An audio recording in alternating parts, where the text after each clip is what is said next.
नमस्कार, हिंदी खबर देख रहे हैं आप और मैं हूं आपके साथ अंकिता शुक्ला। आपको सीधे लिए चलते हैं लखनऊ, जहां पे सीएम योगी आदित्यनाथ अटल बिहारी वाजपेयी को श्रद्धांजलि अर्पित कर रहे और क्या कुछ कह रहे, चलिए आपको सुनवाते हैं। अटल बिहारी वाजपेयी, अटल बिहारी वाजपेयी, अटल बिहारी वाजपेयी।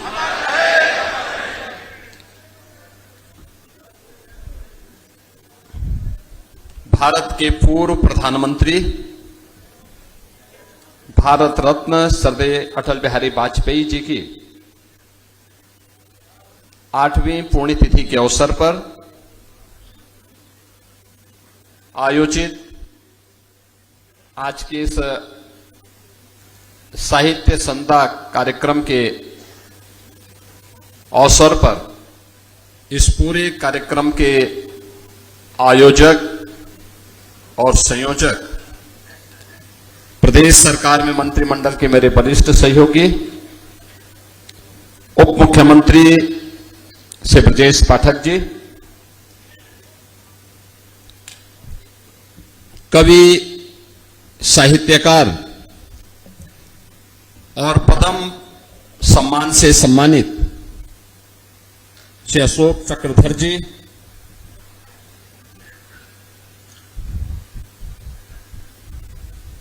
प्रदेश सरकार में मंत्रिमंडल के मेरे सहयोगीगण, चौधरी भूपेंद्र सिंह जी, दारा सिंह चौहान जी, दयाशंकर मिश्रा दयालु जी, दयाशंकर सिंह जी, लखनऊ की महापौर श्रीमती सुषमा खड़गवाल जी, माननीय सांसद श्री अमरपाल मौर्य जी, माननीय सांसद ब्रजलाल जी, पूर्व सांसद अशोक वाजपेयी जी, सभी माननीय जनप्रतिनिधिगण और स्वर्गीय अटल बिहारी वाजपेयी फाउंडेशन से जुड़े हुए सभी पदाधिकारीगण और उपस्थित बहन और भाइयों,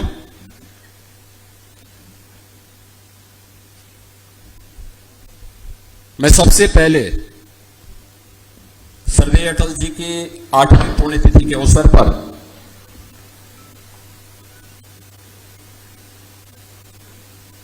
उनकी स्मृतियों को नमन करते हुए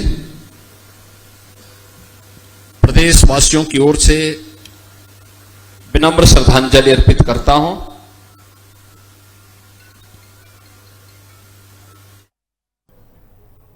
तो चलिए बढ़ते हैं आगे। मुख्यमंत्री पुष्कर सिंह धामी ने हल्द्वानी और चोरगलिया दौरे के दौरान कुमाऊं मंडल के बीजेपी के जिला और मंडल अध्यक्षों के साथ बैठक कर आगामी रणनीतियों पर मंथन किया। साथ ही कार्यकर्ताओं से बूथ स्तर पर सक्रिय होने का आह्वान किया। बैठक के बाद मुख्यमंत्री ने कांग्रेस पर तुष्टीकरण और जातिवाद की राजनीति करने का आरोप लगाते हुए तीखा हमला बोला। उन्होंने लोकसभा में नेता प्रतिपक्ष राहुल गांधी को असंस्कारी बताते हुए कहा कि कांग्रेस समाज को बांटने का प्रयास कर रही है।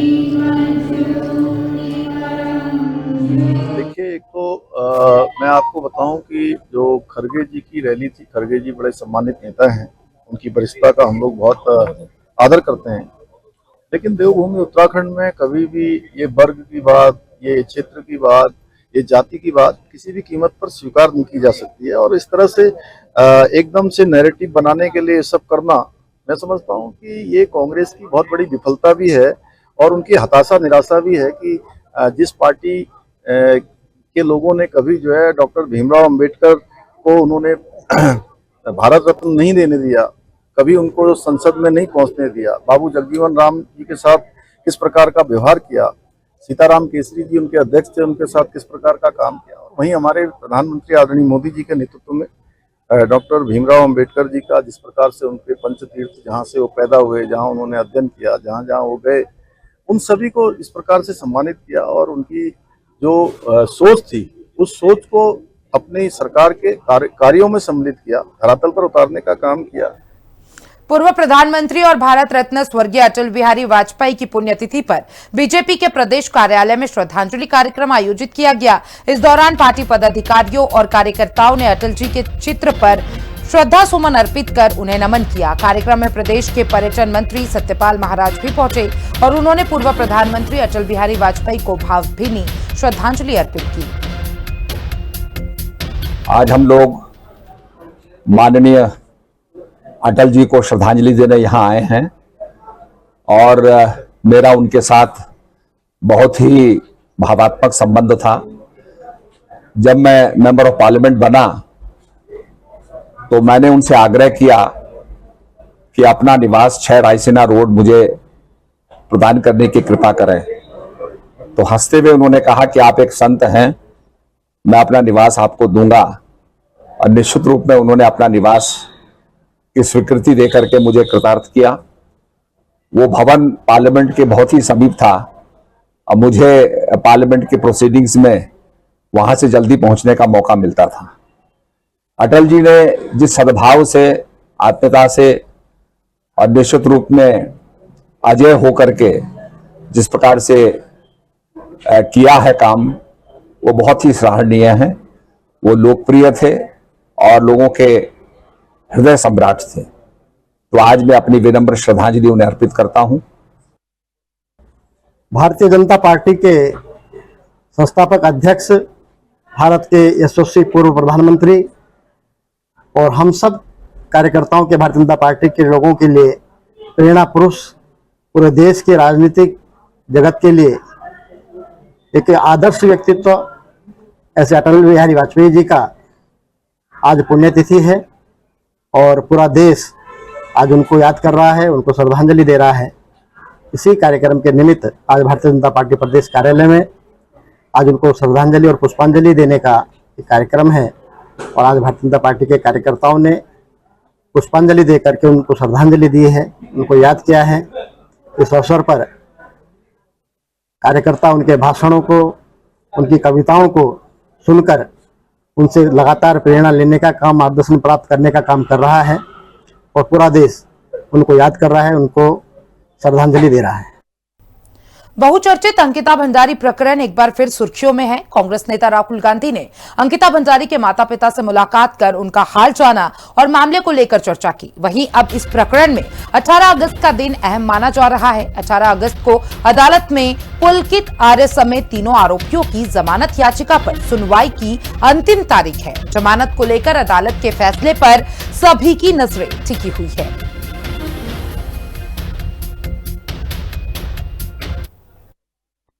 अंकिता भंडारी हत्याकांड एक बार फिर राजनीतिक चर्चाओं के केंद्र में है। हाल ही में अंकिता भंडारी के माता-पिता ने कांग्रेस नेता राहुल गांधी से मुलाकात की, जिसके बाद इस मुलाकात को लेकर सियासी बयानबाजी तेज हो गई है। मामले को लेकर बीजेपी प्रवक्ता मथुरा दत्त जोशी ने कांग्रेस पर निशाना साधते हुए आरोप लगाया कि कांग्रेस को आगामी चुनाव में अपनी हार दिखाई दे रही है, इसलिए वह इस तरीके के हथकंडे अपना रही है।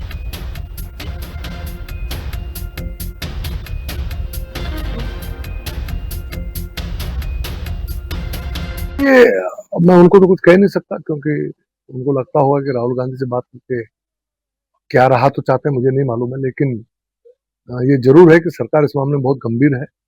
हमने लोगों की भावना के अनुरूप पहले भी हमने टास्क फोर्स बनाई थी, SIT गठित की थी, उस पर 3 लोगों को सजा भी हुई है, उम्र कैद की सजा, जेल में काट रहे हैं। उसके बाद फिर जब दोबारा विषय उठा तो उस पर CBI की मांग हुई, तो सरकार ने CBI की जांच भी बिठा दी। CBI अपना काम कर रही है। मैं समझता हूँ कानूनी दृष्टि से जो किया जा सकता है वो सरकार। स्वतंत्रता दिवस के मौके पर कांग्रेस के वरिष्ठ नेताओं का वंदे मातरम के दौरान का एक वीडियो सोशल मीडिया पर तेजी से वायरल हो रहा है। वीडियो को लेकर अब उत्तराखंड में सियासी बयानबाजी तेज हो गई है और बीजेपी नेताओं ने कांग्रेस पर जमकर निशाना साधा है। बीजेपी मुख्यालय में आयोजित कार्यक्रम में पहुंचे राज्यसभा सांसद नरेश बंसल और कैबिनेट मंत्री सतपाल महाराज ने वायरल वीडियो को लेकर कांग्रेस की विचारधारा पर सवाल उठाए। बीजेपी नेताओं ने आरोप लगाया कि कांग्रेस का रवैया देश प्रेम और राष्ट्रहित के प्रति दुर्भाग्यपूर्ण है।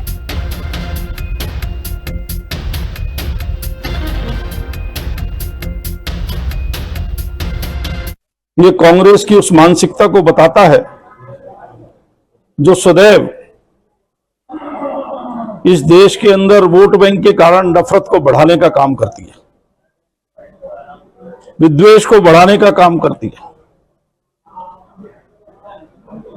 जिस वंदे मातरम को गा करके आजादी के दीवाने, चाहे सरदार भगत सिंह हो, सुखदेव हो, राजगुरु और शफाकुल्ला खां हो, फांसी के फंदों पर चढ़ गए।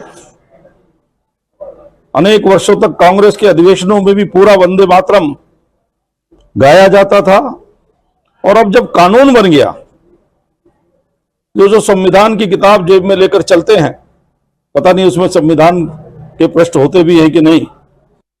बड़ा दुर्भाग्यपूर्ण है। आपने खुद ही देखा कि वंदे मातरम गाते समय हम लोग हिल रहे हैं और उसमें चिंता व्यक्त कर रहे हैं, और वो तो स्पष्ट है कि वो नहीं चाहते थे कि भाई आगे उसको गाया जाए, जबकि वो तो संविधान के अंदर अब स्वीकृत हो गया है। तो निश्चित रूप में वंदे मातरम में हम भारत माँ का ही गान कर रहे हैं, और जब उसके 2 स्टैंजा गाए जा रहे हैं तो पूरे के पूरे क्यों ना गाए जाएं।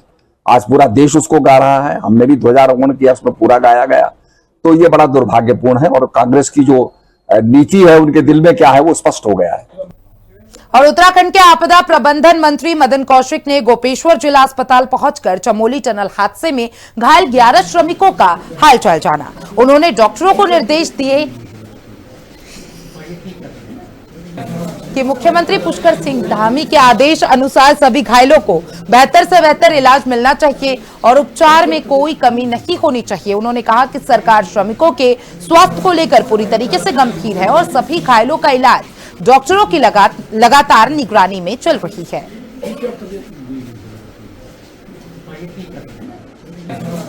वो चीजें, एक तो इसमें से कुछ लोगों के भी ऑपरेशन होने हैं 2 दिन में, 3 दिन में, जो प्लान डॉक्टरों ने किया है। कुछ ऐसे भी है जिनको शायद 1-2 दिन में डिस्चार्ज कर दिया जाएगा, कुछ को थोड़ा और समय भी लग सकता है। सरकार की ओर से भी कहा गया है कि जो भी इलाज में यथासंभव आवश्यकता हो, सारी इनके साथ पूरी सरकार खड़ी है। यहाँ के जिलाधिकारी, यहाँ के सभी लोग खुद व्यक्तिगत भी चिंता कर रहे हैं और कोई इलाज में किसी प्रकार की कमी नहीं आने दी जाएगी।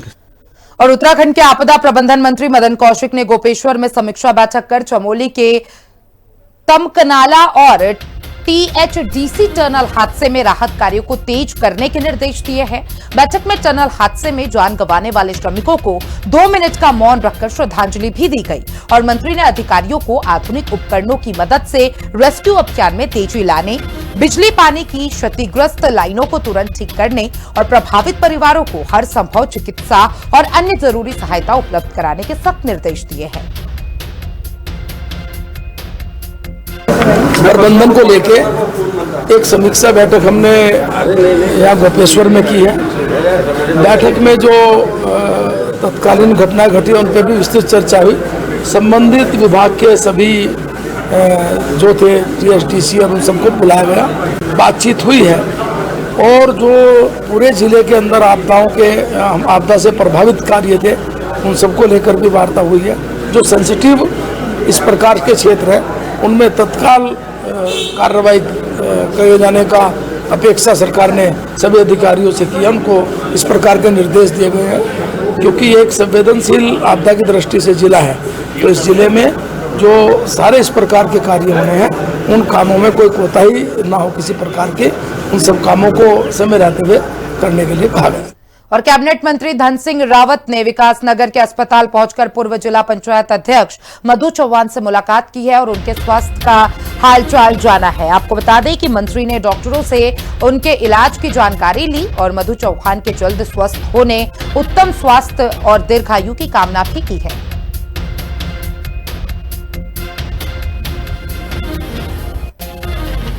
उत्तरकाशी जिले के यमुनोत्री क्षेत्र से ग्रामीणों की मजबूरी और बदहाल व्यवस्था की तस्वीर सामने आई है। विकासखंड नौगांव के कुपड़ा, कुशाला, त्रिखिली मोटर मार्ग पर मोटर पुल की दयनीय स्थिति और निर्माणाधीन वेली ब्रिज के अब तक तैयार न होने के कारण ग्रामीणों को भारी परेशानियों का सामना करना पड़ रहा है।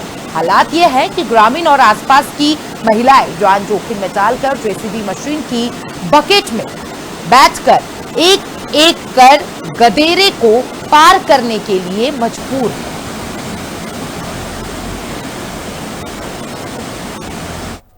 जैसे कि आप देख रहे हैं कि ये जो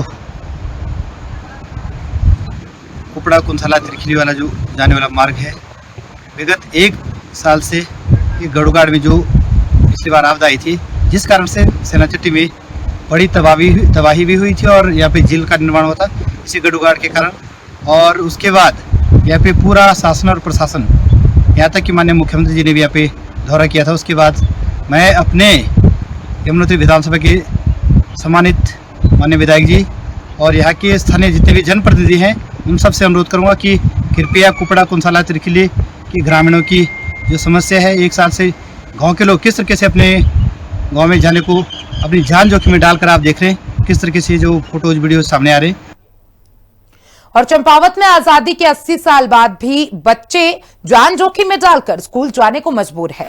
मुख्यमंत्री पुष्कर सिंह धामी के अपने विधानसभा क्षेत्र में छात्र 4 किलोमीटर पैदल चलकर ककनई इंटर कॉलेज पहुंचते हैं। रास्ते में नंधौर नदी पर पुल न होने से बरसात में बच्चों के बहने का खतरा बना रहता है। ग्रामीणों ने मुख्यमंत्री से पक्के रास्ते और झूला पुल के निर्माण की मांग की है।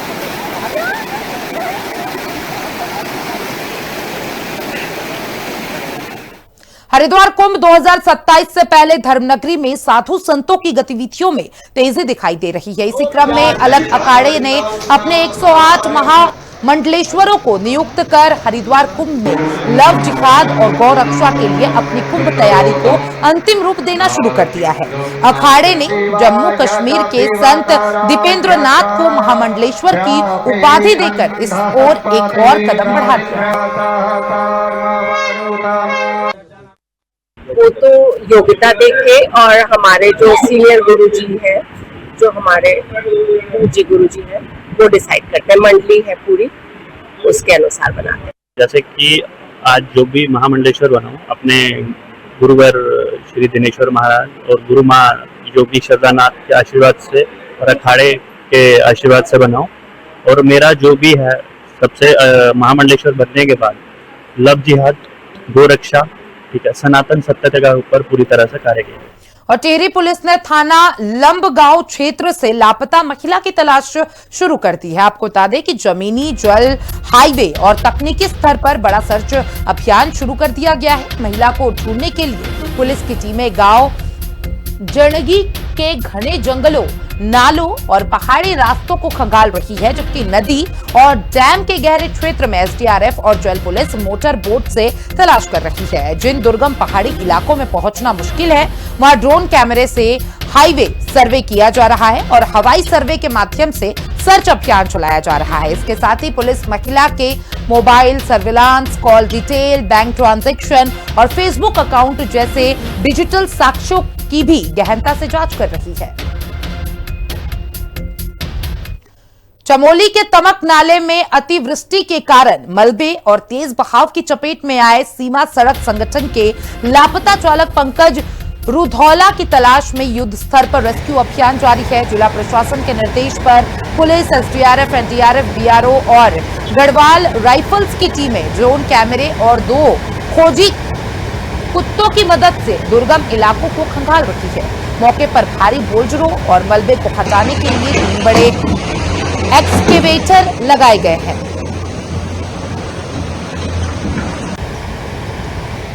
उत्तरकाशी के विश्व प्रसिद्ध दयारा बुगियाल में 17 अगस्त को पारंपरिक बटर फेस्टिवल धूमधाम से मनाया जाएगा। 11,000 फीट की ऊंचाई पर होने वाले इस अनूठे लोक पर्व में रंगों की जगह पर दूध, दही, मट्ठा और मक्खन से होली खेली जाती है। प्रकृति और पशुधन के प्रति आभार जताने वाले इस उत्सव में ढोल दमाऊ की थाप पर रासो और तांदी नृत्य मुख्य आकर्षण रहेंगे, जिसमें शामिल होने के लिए मुख्यमंत्री पुष्कर सिंह धामी को भी आमंत्रित किया गया है। 17 अगस्त को दयारा बुगियाल में ऐतिहासिक बटर फेस्टिवल की तैयारियां जोरों पर है। समिति के लोग, 5 गांव के लोग लगातार लगे हुए हैं कि कैसे बटर फेस्टिवल को भव्य बनाया जाए। कि बने माँ जगदम्बा और सोमेश्वर देवता की पूजा अर्चना के पश्चात 16 अगस्त को सुबह दयारा बुग्याल के लिए समय से 1.5 टोली के साथ 5 गांव के लोग, क्षेत्र के तमाम जो पर्यटक लोग आ रहे हैं और देश दुनिया के जो लोग आ रहे हैं दयारा की रवानगी करेंगे। मैं उत्तराखंड के लोकप्रिय मुख्यमंत्री माननीय पुष्कर धामी जी का धन्यवाद देना चाहता हूँ, जिन्होंने कार्यक्रम में आने के लिए अपनी सहमति दी है। और उत्तराखंड के जो हमारे लोकप्रिय धाकड़ धामी, जिनको धाकड़ धामी के नाम से जाना जाता है, उन्होंने बटर फेस्टिवल के लिए अपनी तरफ से 15 लाख देने की घोषणा की और मैं उनका धन्यवाद देना चाहता हूँ। और फिलहाल मेरे साथ इस बुलेटिन में बस इतना ही। देश और दुनिया के तमाम अपडेट्स के लिए देखते रहिए हिंदी खबर।